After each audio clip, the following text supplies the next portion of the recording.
오늘은 이제 하이델베르그 86번인데요. 86번부터 91번까지는 선행을 해야 하는 이유에 대하여서 우리에게 가르쳐주고 있습니다. 자, 86번 우리 같이 한번 질문 읽어보겠습니다. 우리의 공로가 조금도 없이 그리스도로 말미암아 오직 은혜로 우리의 죄와 비참함으로부터 구원을 받았는데 우리는 왜 또한 선행을 해야 합니까? 이렇게 묻고 있네요. 자, 먼저 질문부터 조금 우리가 이해하고 답들을 한번 살펴보도록 하겠습니다. 우리의 공로가 조금도 없이, 그럼 이제 율법주의로는 구원을 못 받는다는 얘기겠죠? 그죠? 자기의 그 어떠한 행함, 옳다함, 옳다라고 여기는 것을 행함으로써는 구원을 받을 수 없다라는 것이고요. 그리스도로 말미암아 오직 은혜로 우리의 죄와 비참함으로부터 구원받았는데라고 돼 있죠? 자, 여기에 구원이 뭐냐면 이게 이제 신분의 변화죠. 구원은 단순히 죽어 천국 가는 걸 얘기하는 게 아닙니다. 됐죠? 이제 죽어서 천국 가는 건 최종적 구원이겠죠. 맞죠? 그러나 우리가 살아있을 때 생각해야 될 구원의 내용들은 굉장히 많습니다. 그 첫 번째가 이제 86번부터 91번까지 다루려고 하는 그 구원은 뭐냐면 신분의 변화예요. 그 앞에 보시면은 우리의 죄와 비참함이라고 되어져 있죠? 그럼 우리의 신분이 뭐란 이야기죠? 구원받기 전에는 죄인이다라는 이야기인 거죠. 근데 예수 그리스도로 말미암아 이 죄와 비참함에서 구원을 받았대요. 구원을 받았다라는 얘기는 결국은 죄인이었던 자들이 그 죄의 신분을 벗어버리고 의인이 되는 거겠죠. 그죠? 그래서 여기서 구원은 신분의 변화를 뜻합니다. 자, 우리는 왜 또한 뭘 해야 된대요? 선행을 해야 합니까? 구원받은 자들, 신분이 변화된 자들이 왜 선행을 해야 합니까? 라는 이런 질문을 했단 말이에요. 그러면 이런 질문이 나올 수밖에 없었던 그 배경은 뭐냐면 구원받기 전에 그 사람들은 자기 나름대로의 선행을 했다라는 얘기죠. 그걸 가지고 뭘요? 하나님 앞에 옳다함, 또 자기 자신한테도 그렇고 다른 사람한테도 그렇고 자기의 그 옳음, 자기가 착하다, 선하다 라는 걸 입증해서 그래, 내가 구원받은 사람이지, 이거를 이렇게 보이려고 했었단 말이죠. 근데 그게 완전히 부정된 거죠. 아니, 그걸로는 구원받는 게 아니야 라고 부정이 돼버렸단 말이에요. 그래서 예수로 구원을 받았습니다. 그런데 다시 이렇게 선행을 하라고 마치 요구하는 것처럼 신앙이 마치 이렇게 제자리로 돌아가 버린 느낌? 이런 느낌을 받는단 말이죠. 자, 보겠습니다. 그 구원받기 전에는 아무리 선하다라고 한 것을 선하다라고 하는 것을 해봤자 그 자체가 뭐니까? 그 사람 자체가 죄인이기 때문에 그 선한 것들까지도 다 뭐가 돼버려요? 죄가 되는 거예요. 구약의 개념 중에 한 가지는 뭐냐면 아무리 거룩한 게 있다 할지라도 그 거룩한 게 뭐에 접촉하면? 부정한 것에 접촉해버리면 어떻게 해요? 그 거룩했던 것까지도 부정하게 되어진단 말이죠. 구약은 이런 개념이 굉장히 강했습니다. 그런데 그 절대적 선이신 예수가 오므로 통하여서 구약의 그 개념이 완전히 뒤바뀌어 버렸어요. 예수는 절대적 선, 절대적 거룩이에요. 예수는요. 그래가지고 어떠한 부정한 것이 예수에게 닿는다 할지라도 예수는 그 거룩성이 깨지지가 않아요. 그 정결함이 깨지지 않아요. 오히려 그 거룩, 그 정결함의 능력이 그 부정한 것들에게로 들어가가지고 그 부정한 것들을 정결하게, 거룩하게 바꿔가더라라는 이야기인 거죠. 자, 그럼 이 개념을 가지고 보세요. 신분이 변화되어지기 전에 죄인이 아무리 선하다라고 한 것을 했다 할지라도, 또 다른 말로 아무리 하나님의 말씀대로 살았다 할지라도, 그 율법을 토시 하나 안 버리고 다 지켰다 할지라도 그건 결국 누가 한 거예요? 죄인이 한 거예요. 그래서 그 죄인이 한 그 모든 것들은 결국은 다 하나님 보시기에 뭐가 돼버리는 거예요? 죄, 악, 포네로스, 헛된 수고가 되어져 버리는 거죠. 그러나 구원을 받은 이후 신분이 변화된 자들, 신분이 변화됐으니까 당연히 이제 뭐가 의인이겠죠? 맞죠? 그럼 그 의인들은 그 의인에 걸맞는 삶을 반드시 살아내야 되는 거죠. 죄인은 죄인의 삶을 살 수밖에 없고 의인은 의인의 삶을 살 수밖에 없는 거예요. 그러니까 이런 건 잘못된 거예요. 의인이 의인답게 살려고 노력하는 건 잘못된 거예요. 자, 이렇게 보세요.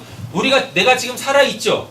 살아있기 때문에 숨을 살기 위해서 쉬는 겁니까? 의도적으로? 아니죠. 살아있으니까 숨은 저절로 쉬어지는 거잖아요. 맞잖아요. 살아있다라는 것의 증거로서 숨은 내 의지와 상관없이 살아있음에서 숨을 쉬게 된단 말이죠.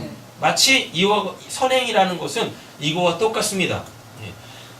신분이 변화됐기 때문에 거기에 이제 걸맞게 살아야죠가 아니라, 그래서 그의 어떤 그 노력을 쏟아 부어서 사는 게 아니라, 여러분 그 신분이 변화되어지면 당연히 그냥 이 신분이 변화됐다라는 것이 그 살아있음으로 증거되어지게 되어진다라는 겁니다. 이 미묘한 차이를 좀 아셔야 돼요.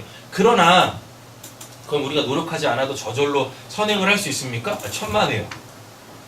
그렇게 안 돼요. 왜요? 여전히 내 안에는 뭐가 있으니까? 옛 사람, 그 오래된 습성들이 있죠. 그래서 하나님 앞에서의 내 신분은 뭐가 됐지만, 의인이 됐지만, 그래서 그 하나님 앞에서 당연히 그 의인으로서의 삶을 자연스럽게 당연히 이렇게 살아내야 될 때 자꾸만 뭐가 이렇게 치고 들어오는 거죠. 그 삶을 뭐가 방해하는 거죠? 옛적 삶, 그 오래된 습관들이, 관습들이 그렇게 새로운 삶에 자꾸만 이렇게 부딪혀 오더라라는 겁니다. 그래서 우리는 그 측면에서 노력해야 돼요. 힘써야 한다라는 겁니다. 그러면 돼요. 죄인이었을 때는 힘써도 안 됐던 것들이 이제는 신분이 바뀌었잖아요. 그러니까 힘쓰면 된단 말이에요. 애쓰면 된단 말이에요. 되셨죠? 요런 개념입니다. 자, 우리는 또한 선행이라는 것을 자꾸만 뭐 착한 일 이런 걸로 가지 마시고, 신분의 변화가 됐으니까 그냥 새로운 삶 자체로 생각하시면 돼요. 삶이 이렇게 있는데 그 삶 속에서 어떤 선한 일들을 하려고 하는 게 아니라고요. 그냥 살아있으니까 새로운 삶 자체가 다 뭐예요? 그냥 그게 선이에요. 그러니까 아무것도 안 해도 뭐예요? 의인으로서 그냥 이렇게 숨만 쉬고 있어도 그게 하나님 앞에서 뭡니까? 선행이란 말이에요. 선행. 자, 일단 질문을 정리해보면 선행은 구원의 조건이 아닙니다.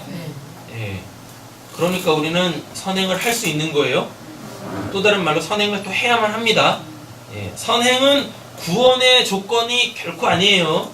자, 파란색 글자 다 읽어보겠습니다. 그리스도께서 그의 보혈로 우리를 구속하실 뿐 아니라 그의 성령으로 우리를 새롭게 하여 그의 형상을 담게 하시기 때문입니다. 이것은 우리가 모든 삶으로서 하나님의 능력에 감사하고, 계속 읽으세요. 파란색 글자. 하나님께서 우리를 통해 사랑받으시기 위함이며 또한 우리가 사람의 그 열매로서 자신의 믿음에 확신을 얻고 경건한 삶으로서 다른 사람을 쓰게 하기 위함입니다. 이렇게 되고 있습니다.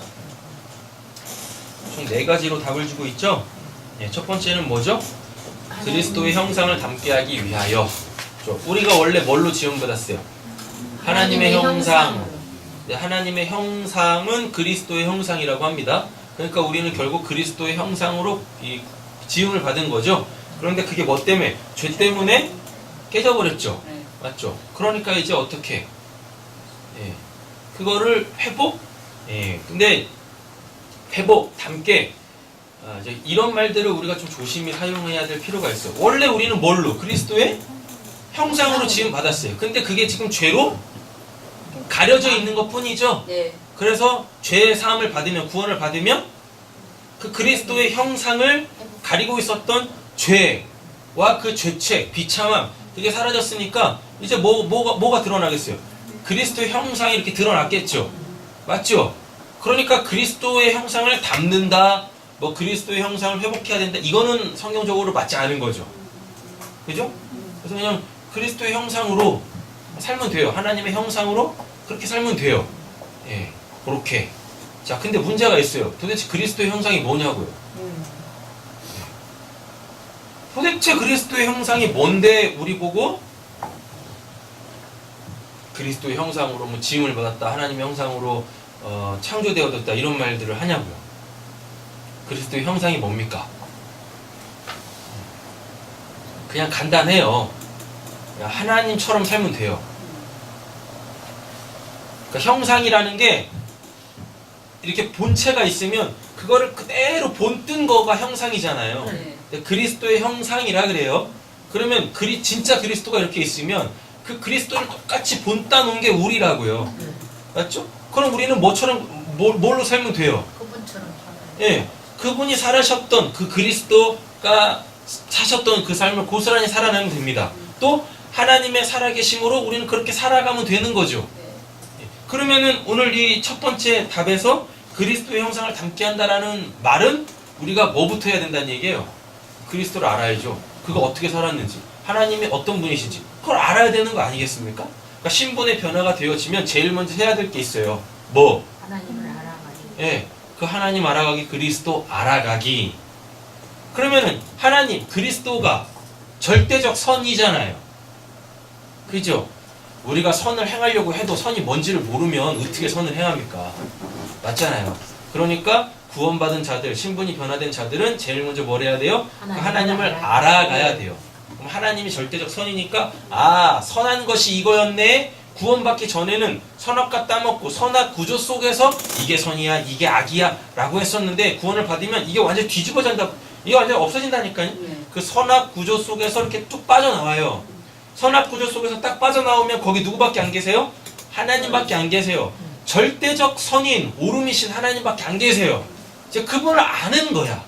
그러면 그제서야 내가 예전에는 이걸 선으로 알고 있었는데 이게 선이구나. 되셨죠? 그럼 이제 그 옳은 것을 알았으니까 뭐요? 이제 그 옳은 것으로 살아가겠죠.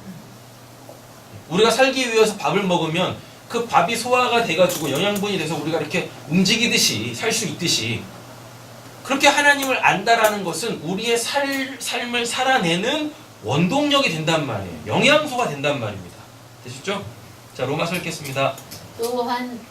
또한 너희 지체를 불의의 무기로 죄에게 쓰지 말고 오직 너희 자신을 죽은 자 가운데서 다시 살아난 자 같이 하나님께 드리며 너희 지체를 의의 무기로 하나님께 드리라. 그러므로 형제들아 내가 하나님의 모든 자비하심으로 너희를 권하노니 너희 몸을 하나님이 기뻐하시는 거룩한 산제물로 드리라. 이는 너희가 드릴 영적 예배니라. 너희는 이 세대를 본받지 말고 오직 마음을 새롭게 함으로 변화를 받아 하나님의 선하시고 기뻐하시고 온전한 뜻이 무엇인지 분별하도록 하라. 마지막 부분에 보시면 오직 마음을 새롭게 함으로 변화를 받아 하나님의 선하시고 나왔네요.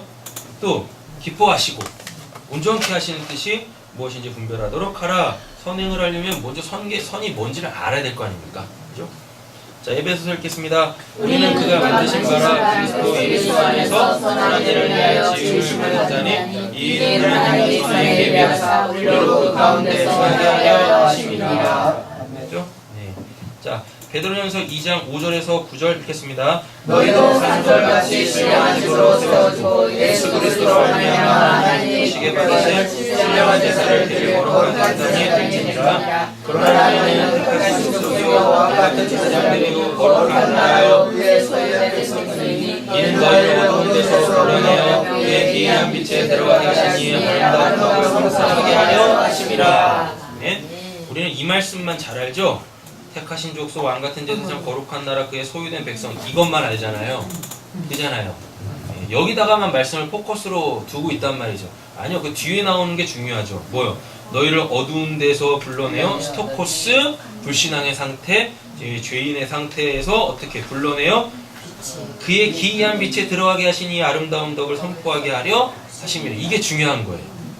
그러니까 왜 우리를 택했는지, 왜 우리를 왕같은 제사장으로 거룩한 나라로 그의 소유된 백성으로 삼으셨는지 우리는 이것 가지고 이거에 특권만 누리려고 해요. 근데 하나님께서 우리를 이렇게 부르시고 구원하신 이유는 어디 있어요? 우리를 구원하신 이의 아름다운 덕, 이게 선입니다. 이걸 어떻게 해요? 선포하게 하려 하심에 있다라는 이야기인 거죠. 그러니까 택하신 족속이 됐고 왕같은 제사장이 됐고 거룩한 나라가 됐고 소유된 백성이라고 생각하지만 그의 삶 속에서 뭐가 선행, 아름다운 덕을 선포함이 없으면 그는 정작 택하신 족속도 아니고 왕 같은 제사장도 아니고 거룩한 나라도 아니고 그의 소유된 백성도 아니에요. 예, 그건 그냥 자기 기만일 뿐이에요. 스스로 자기를 속이는 것밖에는 안 된다라는 이야기인 거죠. 자, 보겠습니다. 하나님께서 우리를 통해 뭘 받으신대요? 찬양받기 위함이다 라고 이야기하죠. 이제 이사야 43장 21절 찾겠습니다. 이사야 43장 21절.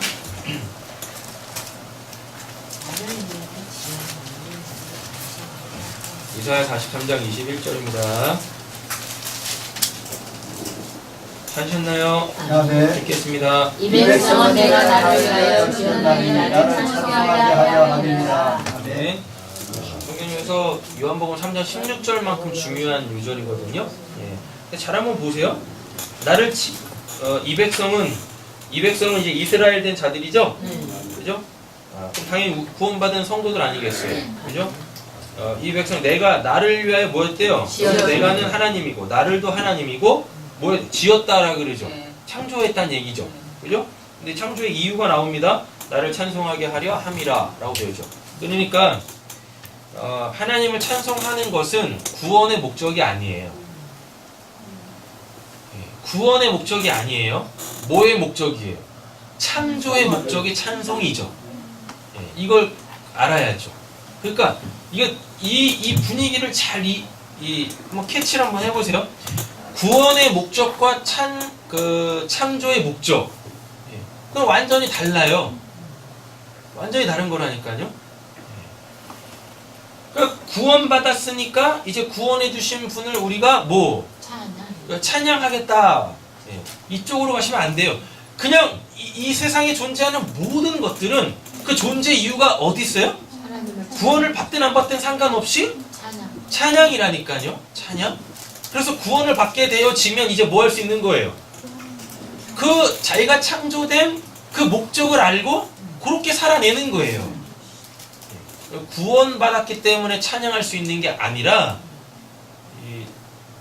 이 세상에 있는 모든 피조물들은 원래 창조의 목적 자체가, 존재의 목적 자체가 찬양이죠. 그럼 찬양이 뭡니까? 뭐 노래하는 거? 나를 구원해 주신 분을 막 이렇게 뭐 알리는 거? 감사해서 막 알리고 이러는 겁니까? 찬양이라는 단어 자체의 뜻이 뭐냐면 명백해지다예요. 명백하게 하다. 하나님이 하나님이 노래 좋아하셔가지고 우리 만들어 놓으시고 날 노래 한번 해봐, 날 찬양 한번 해봐, 찬송 한번 해봐, 그런 게 아니라요. 하나님이 우리를 창조해 놓으신 이유가 뭐냐면 그 하나님 있잖아요. 그 하나님이 어떠한 분이신지를 나를 통해서 명백하게 알리시려고 하는 거예요. 하나님이 우리를 뭘로 어떻게 창조하셨다고 했었어요? 아까 하나님의 형상으로. 그 형상이 뭐였었어요? 그거를 똑같이 찍어낸 거라고 했었잖아요. 맞죠? 하나님이 우리를 창조하신 목적이 하나님을 찬양 하기 위함이라니까요. 구원이 아니라, 구원의 목적이 찬양이 아니라. 그럼 뭐겠습니까? 그 하나님이 어떠한 분이신지를 우리가 명백하게 하는 거죠. 정확하게 알리는 거란 말이에요. 이게 찬양이란 말입니다. 이렇게 곡조 있는 노래 막 부르는 것만 찬양이라고 하는 것이 아니라 그 하나님을 나에게 또 타인에게 이 세상 모든 피조물들에게 그렇게 하나님은 이런 분이시다라고 명백하게 알리는 것, 이게 우리의 창조의 목적이란 말이에요. 구원을 받은 자들은 이것을 이제 온전히 행할 수 있는 거죠. 그죠? 이렇게 되는 겁니다. 천국에 가면은 우리가 하는 일은 하나님을 찬양하는 것밖에 없다고 했잖아요. 그럼 거기서 그 찬양도 이기는 거죠. 이기는 거기서는 하나님을 명백하게 할 필요가 없죠. 그럼 거기는 하나님을 눈으로 보는 것으로 본다고 하니까. 그럼 누구 찬양? 죽어서 천국 가면 우리가 할 게 찬양밖에 없어요? 요한계시록에 보면은 이제 천국을 묘사를 하잖아요. 그래서 거기서 계속 찬양만 하고 있잖아요. 근데 그 찬양이 뭐겠냐고. 하나님과 함께한 그 하나님과 그냥 함께 있는 거. 하나님을 느끼고. 천국에서 우리가 할 것은요, 그냥 내가 하고 싶은 거 마음껏 하면서 사는 거예요. 근데 그걸 찬양으로 표현한 거예요. 그게 찬양이에요, 그게. 여러분 잘 한번 생각해 보세요. 지금 여기서는 내가 하고 싶은 걸 다 못하며 살죠. 그렇지. 그잖아요. 네. 그죠? 네. 그 왜 내가 하고 싶은 걸 다 못하며 살죠? 왜요? 왜 내가 하고 싶은 걸 다 못하며 살죠? 삶에 치여서. 삶에 치여서? 왜 못하며 살아요? 아직도 그게 있기 때문에 그래요. 뭐요? 아직도 뭐가 남아있기 때문에 그렇다니까요. 뭐가 남아있겠습니까?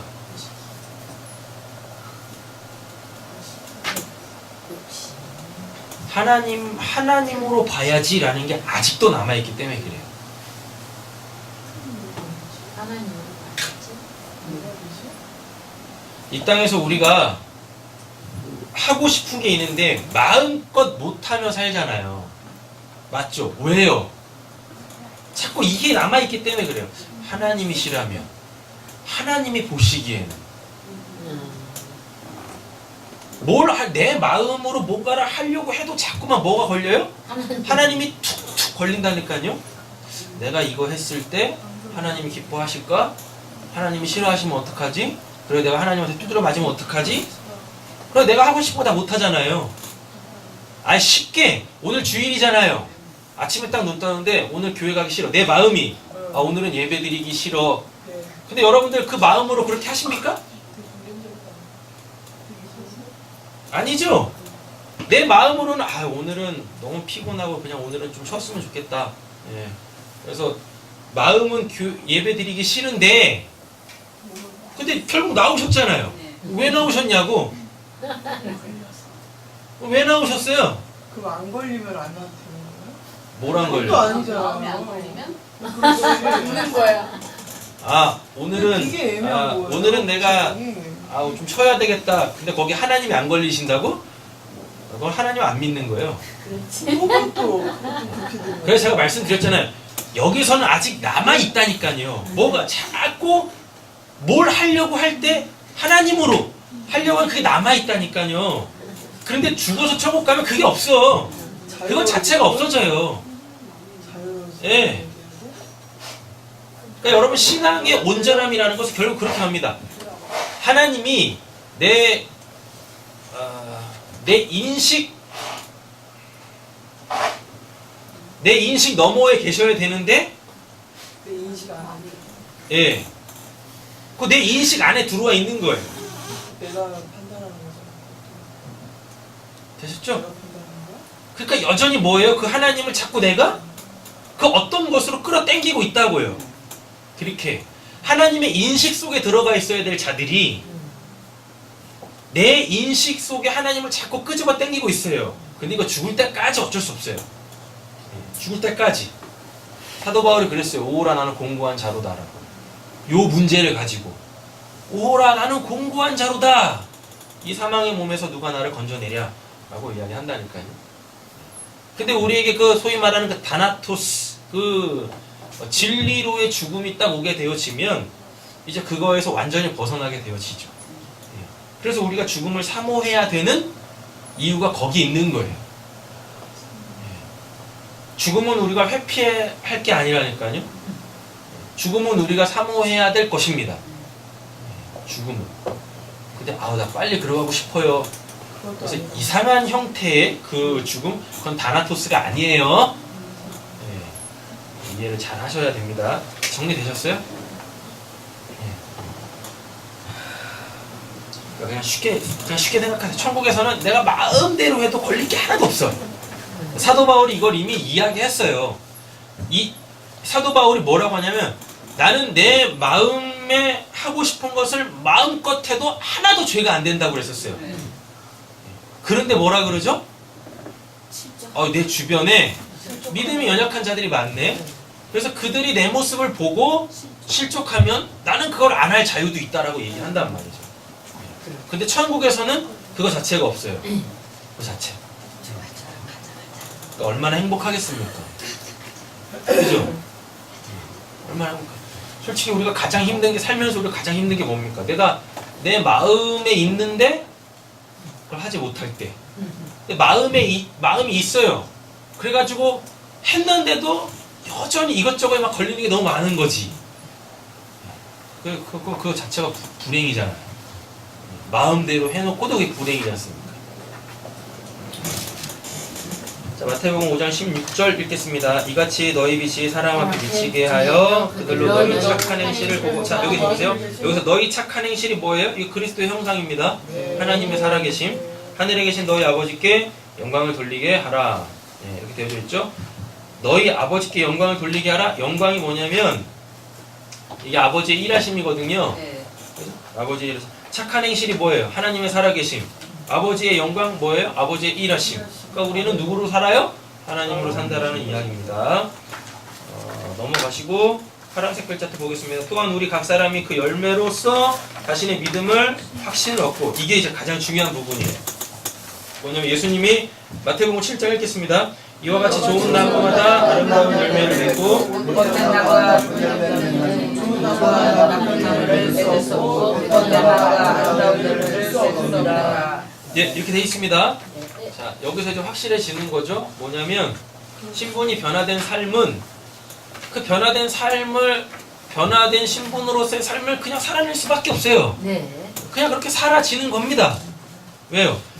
만약에 이렇게 포도나무가 있습니다. 포도나무가 내가 이번에는 포도 열매를 맺어야지 해서 포도 열매를 맺어요? 아니죠. 그 열매를 딱 맺고 보니까 그게 뭐예요? 포도네. 그러면 이제 포도나무인 거 알겠죠? 내가 포도나무였네? 근데 원래대로 따지면 걔가 포도나무였으니까 거기서 맺히는 거는 뭐밖에 없어요? 포도 열매밖에 없어요. 이 개념을 잘 아셔야 된다고요. 그러니까 구원받은 자들은 당연히 뭐? 그가 살아있기 때문에 선을 행할 수밖에 없게 되어지는 거예요. 그렇게 하는 거예요. 내가 선을 행해야지 해서 선을 행하는 게 아니라니까요. 그러면 그는 생각을 해야 돼요. 뭐요? 구원받은 자인가? 내가 구원받은 자인가? 생각을 해야 돼요. 구원받은 자들은 애써 그 선행이라는 것을 인식해서 이게 선이지 해가지고 그거를 하려고 하지 않는단 말입니다. 그 살아있는 것 자체가 뭐니까? 선이니까. 거기서 그냥 하나 둘씩 이렇게 열매가 맺히는 것 뿐이에요. 열매가 맺어지는 겁니다. 이렇게.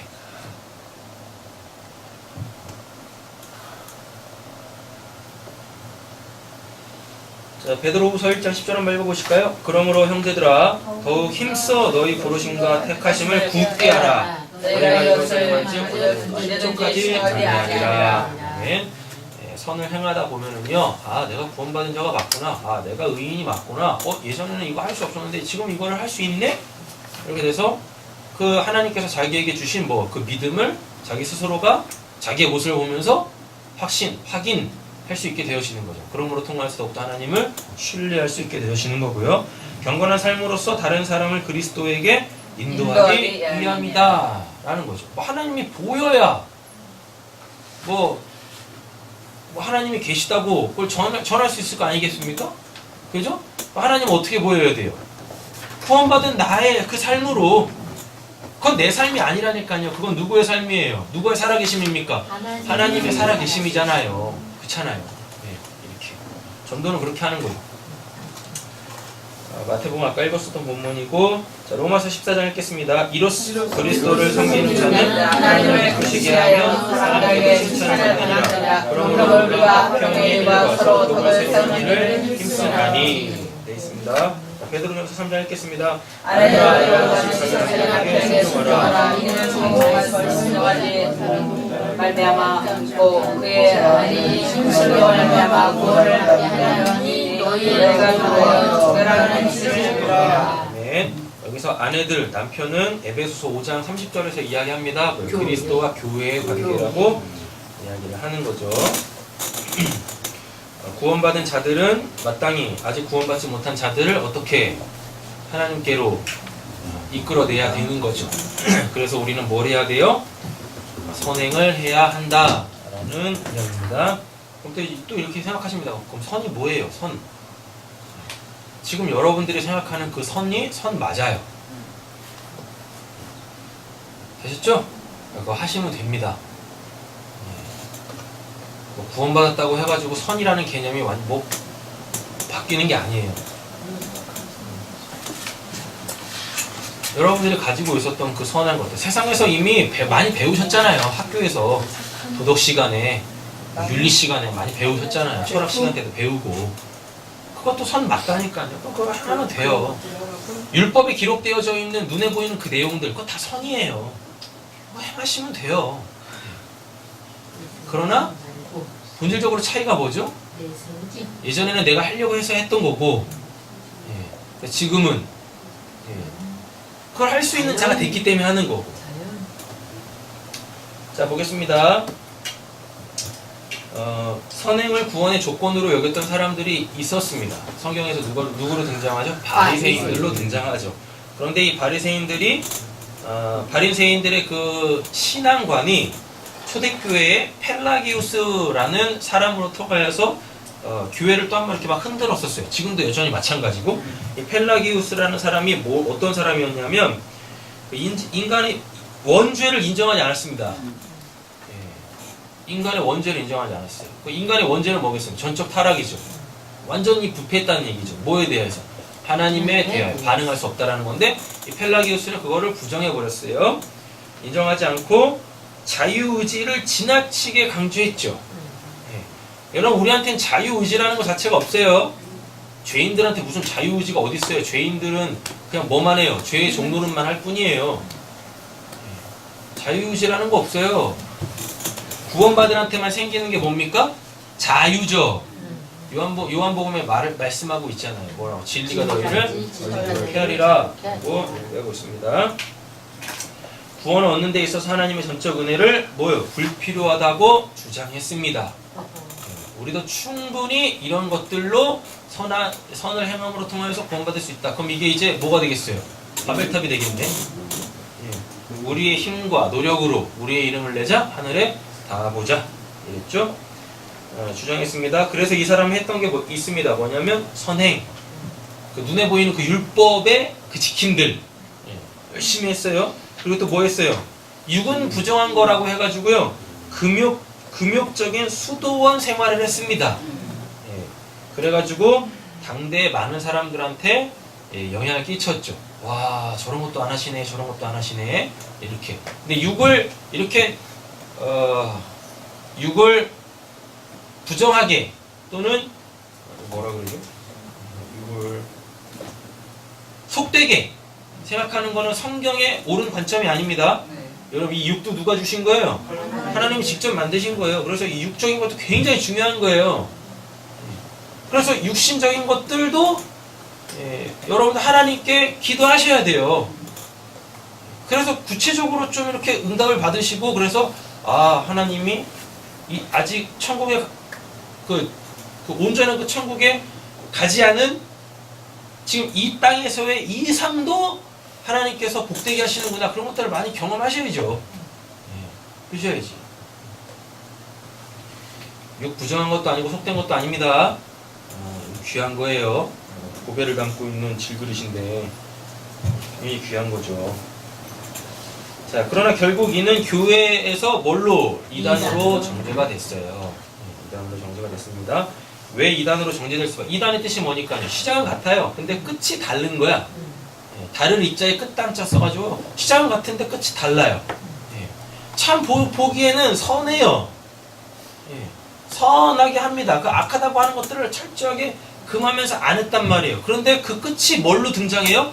나로. 내가 다 했어요. 이렇게. 아니죠? 우리는 그 끝이 뭘로 나와야 돼요? 하나님으로 나오셔야 되는 거죠. 하이델베르그 요리문답 8번째 그 질문에 의하면 인간은 완전히 부패하여 선은 조금도 행할 수 없으며 온갖 악만 행하는 성향을 지니고 있다고 정의를 했습니다. 하지만 하나님의 성령으로 거듭난 이들에겐 선을 행할 신분과 능력, 즉 뭐가 부여됐어요? 자유가 부여됐어요. 마지막 부분 같이 한번 읽고 마치겠습니다. 성령은 이스라엘을 그리스도와 그 결과 의문을 전하게 하시라. 그리스도는 세상에 계시면서 하나님의 뜻을 온전히 실천하시라. 예, 하늘에게 계신 분은 신자에게 성령을 보내셔서 하나님의 영상을 드러내도록 하신다. 신자가 그의 은혜로 독촉을 받으시 이에 성령의 능력으로 생활하게 된 것이다. 이것이 선행의 근거다. 네. 아멘. 한 가지만 딱 기억하시면 됩니다. 선행의 근거는 나한테 있지 않습니다. 누구한테 있어요? 성령에 있죠. 내 안에 계시는 그 성령 하나님에게 있습니다.